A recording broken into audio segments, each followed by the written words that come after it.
เข้าใจอะไรเข้าใจที่บอกนะที่อาจารย์มาทำมาตาบังโบโลกมาเลแก่คนที่พอทำยอที่พอของเขาป้าดูก็อย่าจุ่มอย่าหายบ่อยน้ำผ่าน้ำกว้างตัวกันที่ให้ประพฤติให้ถือต่อเข้าไว้ทางว่าไหนก็พวกพอที่ทำโน้นของอีกเก่าขอซื้อตัวท่านเจ้าฟังแล้วให้หินต่อนั่งนาสาธา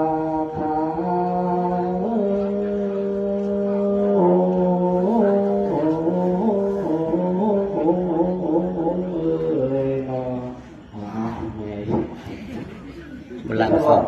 พ่อว่าถ้าคนมีพ่อแค่เขาคนเคยเล่าโดดเรื่องการการแก่กำลังหอดข้าวสมัยนี้ยังอีกนี้ยังคงเศร้ายังสุขเฮาเรื่องราวยังนุ่งสาวที่เขา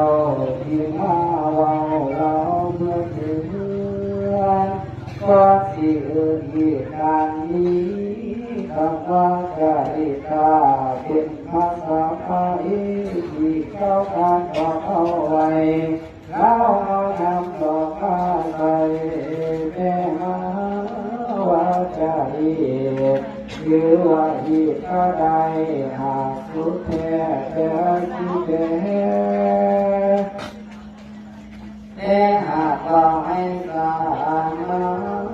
การแห่งการป้าพื้นยึดเป็นป่าเทมีชีวิตมาหอดปังยีมีอยู่12 ข้อบ่มีคืนใกล้เดินจากคำว่าสื่อปืนคือการสร้างสวนกุศลเดือนเที่ยงเพิ่งเลิกจนไว้เดินของสาวลาวเข้าสมัยโบราณสื่อสารหอดบ้านดียอมที่ดีบอกเคยที่มาให้บางคอยสื่อสารห้อยผู้เฒ่าพวกเขาสมัยให้ฟังขอต่อข้าเจ้าไว้หนึ่งนาที